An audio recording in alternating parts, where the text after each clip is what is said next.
سورہ ناس، سورۃ الناس کا تعارف، مقام نزول۔ سورۃ الناس زیادہ صحیح قول کے مطابق مدنی ہے۔ آیات، کلمات اور حروف کی تعداد: اس سورت میں 1 رکوع، 6 آیتیں، 20 کلمات اور 79 حروف ہیں۔ الناس نام رکھنے کی وجہ: عربی میں انسانوں کو الناس کہتے ہیں اور اس سورت کی پہلی آیت میں یہ لفظ موجود ہے، اس مناسبت سے اسے سورۃ الناس کہتے ہیں۔ سورۃ الناس کے مضامین: اس سورہ مبارکہ میں ان جنات اور انسانوں سے اللہ تعالیٰ کی پناہ مانگنے کی تعلیم دی گئی ہے جو لوگوں کے دلوں میں وسوسے ڈالتے ہیں۔ سورہ فلق کے ساتھ مناسبت: سورۃ الناس کی اپنے سے ماقبل سورۃ فلق کے ساتھ مناسبت یہ ہے کہ سورہ فلق میں ظاہری شر سے اللہ تعالیٰ کی پناہ مانگنے کی تعلیم دی گئی تھی اور اس سورت میں خفیہ شر سے اللہ تعالیٰ کی پناہ مانگنے کی تعلیم دی گئی ہے۔ بسم اللہ الرحمن الرحیم۔ ترجمہ: اللہ کے نام سے شروع جو نہایت مہربان رحمت والا ہے۔ قل اعوذ برب الناس، ملک الناس، الہ الناس، من شر الوسواس الخناس،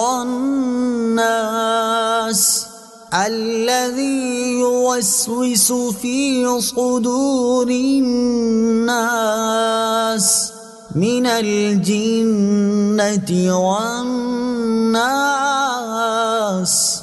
ترجمہ: تم کہو میں تمام لوگوں کے رب کی پناہ لیتا ہوں جو تمام لوگوں کا بادشاہ ہے، تمام لوگوں کا معبود ہے، بار بار وسوسے ڈالنے والے، چھپ جانے والے کے شر سے پناہ لیتا ہوں، وہ جو لوگوں کے دلوں میں وسوسے ڈالتا ہے، جنوں اور انسانوں میں سے۔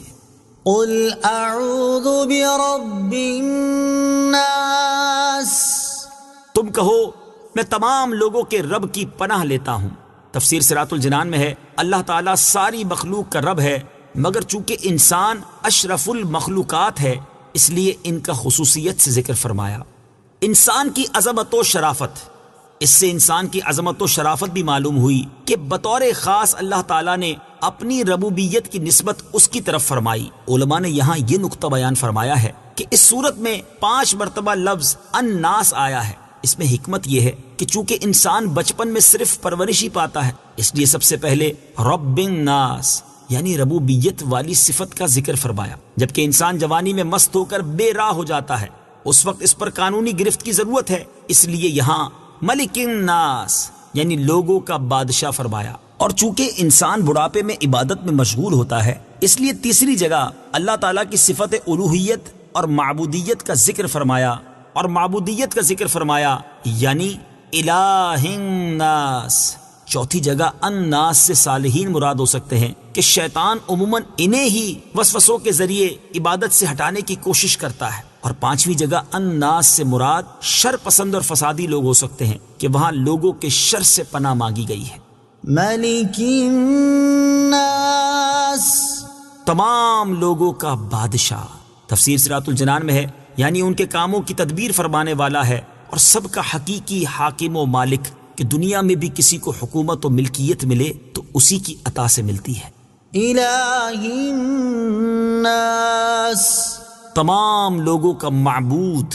تفسیر صراط الجنان میں ہے معبود ہونا اسی کے ساتھ خاص ہے اور سارے لوگوں کا حقیقی معبود وہی ہے۔ من شر الوسواس الخناس، بار بار وسوسے ڈالنے والے، چھپ جانے والے کے شر سے۔ تفسیر صراط الجنان میں ہے اس سے مراد شیطان ہے، اور یہ اس کی عادت ہے کہ انسان جب غافل ہوتا ہے تو اس کے دل میں وسوسے ڈالتا ہے، اور جب انسان اللہ تعالیٰ کا ذکر کرتا ہے تو شیطان دبک رہتا ہے اور ہٹ جاتا ہے۔ وسوسہ اور الہام میں فرق: یاد رہے کہ برے خیال کو وسوسہ کہا جاتا ہے جبکہ اچھے خیالات کو الہام۔ وسوسہ شیطان کی طرف سے ہے، لہٰذا اس پر لا حول پڑھنی چاہیے، اور الہام فرشتے کے ذریعے اللہ تعالیٰ کی طرف سے ہوتا ہے، اس لیے اس پر اللہ تعالیٰ کا شکر کرنا چاہیے۔ نفس امارہ کے غلبے میں وسوسے زیادہ ہوتے ہیں جبکہ نفس مطمئنہ کے غلبے میں الہام زیادہ۔ شیطان ہمارا ایسا دشمن ہے جو ہمیں نظر نہیں آتا، یعنی وہ ہمیں دیکھتا ہے اور ہم اسے نہیں دیکھتے، لہٰذا اس طاقت والے رب عز و جل کی پناہ مانگو جو اسے دیکھتا ہے اور وہ رب عز و جل کو نہیں دیکھتا، کبھی دشمن سے کبھی رب عز و جل کی پناہ مانگو۔ الذي يوسوس في صدور الناس، وہ جو لوگوں کے دلوں میں وسوسے ڈالتے ہیں، یعنی شیطان زبان و آواز سے نہیں بہکاتا بلکہ براہ راست دل میں اثر ڈالتا ہے، بری چیز کو اچھی کر دکھاتا ہے، خود دشمن ہے مگر دوستی کے لباس میں آتا ہے، پھر جیسا انسان ہو ویسا ہی اسے وسوسہ ڈالتا ہے۔ من الجنة والناس، جنوں اور انسانوں میں سے۔ تفسیر صراط الجنان میں ہے یہ بیان ہے وسوسے ڈالنے والے شیطان کا کہ وہ جنوں میں سے بھی ہوتا ہے اور انسانوں میں سے بھی۔ جیسے شیاطین جن انسانوں کو وسوسے میں ڈالتے ہیں، ایسے ہی شیاطین انسان بھی ناسے بن کر آدمی کے دل میں وسوسے ڈالتے ہیں، پھر اگر آدمی ان وسوسوں کو مانتا ہے تو اس کا سلسلہ بڑھ جاتا ہے اور وہ خوب گمراہ کرتے ہیں، اور اگر اس سے متنفر ہوتا ہے تو ہٹ جاتے ہیں اور دبک رہتے ہیں۔ جنوں اور انسانوں کے شیاطین سے پناہ مانگے۔ آدمی کو چاہیے کہ جنوں کے شیاطین کے شر سے بھی پناہ مانگے اور انسانوں کے شیاطین کے شر سے بھی۔ اس سلسلے میں یہاں ایک مفید وظیفہ پیش خدمت ہے۔ چنانچہ حضرت عائشہ صدیقہ رضی اللہ تعالی عنہا فرماتی ہیں، بخاری شریف کی حدیث ہے کہ رسول اللہ صلی اللہ تعالی علیہ وآلہ وسلم رات کے وقت جب بستر مبارک پر تشریف لاتے تو اپنے دونوں دستے مبارک جمع فرما کر ان میں دم کرتے اور سورہ قل هو اللہ احد اور قل اعوذ برب الفلق اور قل اعوذ برب الناس پڑھ کر اپنے مبارک ہاتھوں کو سر مبارک سے لے کر تمام جسم اقدس پر پھیرتے، جہاں تک دستے مبارک پہنچ سکتے۔ یہ عمل 3 مرتبہ فرماتے۔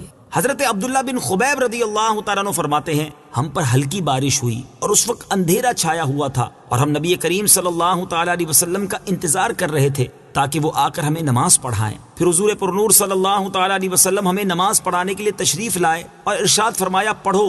میں نے عرض کی کیا پڑھوں؟ ارشاد فرمایا صبح و شام 3 بار قل هو اللہ احد اور قل اعوذ برب الفلق اور قل اعوذ برب الناس پڑھو۔